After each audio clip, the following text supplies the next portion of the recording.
ಗುಡಿಬಂಡೆ ತಾಲೂಕಿನ ಕಾಡಂಚಿನ ಬೆಟ್ಟ ಪ್ರದೇಶದಲ್ಲಿರುವ ಪೊಲಮಿರಾಜು ದೇವರಿಗೆ ಗ್ರಾಮಸ್ಥರು ಮಂಗಳವಾರ ವಿಶೇಷ ಪೂಜೆ ಸಲ್ಲಿಸಿದರು. ಉತ್ತಮ ಬೆಳೆ, ಸಮೃದ್ಧ ಬೆಳೆ ಹಾಗೂ ಜಾನುವಾರುಗಳ ಕ್ಷೇಮಕ್ಕಾಗಿ ದೇವರಲ್ಲಿ ಪ್ರಾರ್ಥಿಸಿದರು. ತಾತ ಮುತ್ತಾತರ ಕಾಲದಿಂದಲೂ ಪೊಲಮಿರಾಜು ದೇವರಿಗೆ ಪೂಜೆ ಸಲ್ಲಿಸುವ ಸಂಪ್ರದಾಯವನ್ನ ಗ್ರಾಮಸ್ಥರು ಮುಂದುವರಿಸಿಕೊಂಡು ಬರುತ್ತಿದ್ದಾರೆ.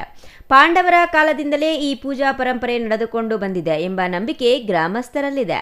ಕಾಡಿನಲ್ಲಿ ಮೇಯಲು ತೆರಳುವ ಹಸು, ದನ, ಕರು, ಕುರಿ, ಮೇಕೆ ಸೇರಿದಂತೆ ಜಾನುವಾರುಗಳು ಸುರಕ್ಷಿತವಾಗಿ ಮನೆಗೆ ಮರಳಬೇಕು. ಯಾವುದೇ ರೀತಿಯ ಅಪಾಯ ಸಂಭವಿಸಬಾರದು. ರೈತರು ಬೆಳೆದ ಬೆಳೆಗಳು ಉತ್ತಮವಾಗಿ ಬೆಳೆಯಬೇಕು. ಗ್ರಾಮದಲ್ಲಿ ಸುಭಿಕ್ಷೆ ನೆಲೆಸಬೇಕು ಎಂಬ ಉದ್ದೇಶದಿಂದ ಪೊಲಮಿರಾಜು ದೇವರಿಗೆ ಪೂಜೆ ಸಲ್ಲಿಸುವ ಪದ್ಧತಿ ಬೆಳೆದು ಬಂದಿದೆ ಎಂದು ಗ್ರಾಮಸ್ಥರು ತಿಳಿಸಿದ್ರು. ಕರ್ನಾವಳಹಳ್ಳಿ ಗ್ರಾಮದಿಂದ ನಾವು ಬರುತ್ತೇವೆ. ವರ್ಷಕ್ಕೊಮ್ಮೆ ನಾವು ಇಲ್ಲಿ ಬಂದು ಪೂಜೆ ಮಾಡ್ಕೊಂಡು ಹೋಗ್ತೀರಿ. ಮತ್ತು ಇಲ್ಲಿ ನಾವು ಮಳೆ ಮಳೆ ಇದಾಗೋದ್ರಕ್ಕ ನಾವು ದನ ಕರ ಚೆನ್ನಾಗಿ ದೇವ್ರು ಕಾಪಾಡ್ಕೊಂಡು ಬರೋದಕ್ಕಾಗಿ ನಾವು ವರ್ಷಕ್ಕೊಮ್ಮೆ ಬರ್ತೀರಿ. ಇಲ್ಲಿ ಪೂಜೆ ಮಾಡ್ಕೊಂಡು ಹೋಗ್ತಾ ಇರ್ತೀರಿ. ನಾವು ಪೊಲಮರಾಜು ದೇವರು ಅಂತ, ಪೊಲಮರಾಜು ಅಂದರೆ ನಮ್ಮ ಊರಕ್ಕೆ ಎಲ್ಲ ಇದು ನಮ್ಮ ಈ ಸುತ್ತಮುತ್ತ ಹಳ್ಳಿಗಳಿಗೆಲ್ಲ ಕಾಪಾಡ್ಕೊಂಬರೋ ದೇವರು ಇಲ್ಲಿ. ನಂಬಿಕೆನಿಂದ ನಾವಿಲ್ಲಿ ಬಂದು ಪೂಜೆ ಮಾಡ್ಕೊಂಡು ಯಾವಾಗಲೂ ವರ್ಷ ಹೋಗ್ತಾ ಇರ್ತೀರಿ ನಾವಿಲ್ಲಿ. ಹಿಂದಿನ ಕಾಲದಲ್ಲಿ ಕಾಡಿನೊಳಗೆ ತೆರಳಲು ಜನರು ಭಯ ಪಡುತ್ತಿದ್ದರು. ಕಾಡಿನಲ್ಲಿ ಜಾನುವಾರುಗಳನ್ನ ಮೇಯಿಸಲು ತೆರಳುವವರು ದೇವರನ್ನ ನೆನೆದು ಹೋಗುತ್ತಿದ್ರು. ಈ ಸಂದರ್ಭದಲ್ಲಿ ಕಾಡಿನ ಬೆಟ್ಟ ಪ್ರದೇಶಗಳಲ್ಲಿ ಕಲ್ಲಿನ ರೂಪದಲ್ಲಿ ದೇವರನ್ನ ಪ್ರತಿಷ್ಠಾಪಿಸಿ ತಮ್ಮ ಜಾನುವಾರುಗಳು ಹಾಗೂ ಬೆಳೆಗಳಿಗೆ ರಕ್ಷಣೆ ದೊರೆಯಲಿ ಎಂದು ಪೂಜೆ ಸಲ್ಲಿಸುತ್ತಿದ್ರು.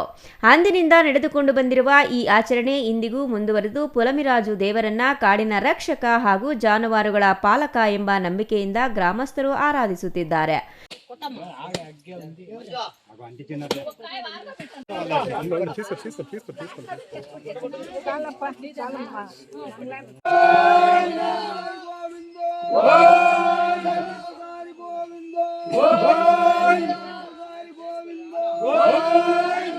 ಪ್ರತಿ ವರ್ಷ ಗ್ರಾಮಸ್ಥರೆಲ್ಲರೂ ಒಗ್ಗೂಡಿ ಪೊಲಮಿರಾಜು ಬೆಟ್ಟಕ್ಕೆ ತೆರಳಿ ಪೂಜೆ ಸಲ್ಲಿಸುತ್ತಾರೆ. ಅದರಂತೆ ಈ ವರ್ಷವೂ ಗ್ರಾಮಸ್ಥರು ಬೆಟ್ಟಕ್ಕೆ ತೆರಳಿ ದೇವರಿಗೆ ವಿಶೇಷ ಪೂಜೆ, ಧಾರ್ಮಿಕ ವಿಧಿವಿಧಾನಗಳನ್ನು ನೆರವೇರಿಸಿದರು. ಸಂಪ್ರದಾಯದಂತೆ ಬಲಿ ಸಮರ್ಪಣೆಯನ್ನ ಮಾಡಲಾಯಿತು. ಈ ಬಾರಿ ಮಳೆ ವಿಳಂಬವಾಗಿರುವ ಹಿನ್ನೆಲೆಯಲ್ಲಿ ಪೂಜೆಗೆ ಹೆಚ್ಚಿನ ಮಹತ್ವ ನೀಡಲಾಯಿತು.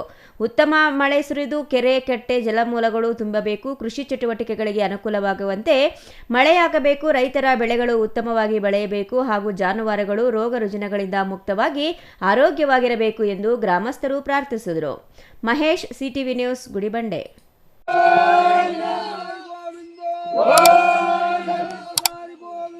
ಗೋವಿಂದ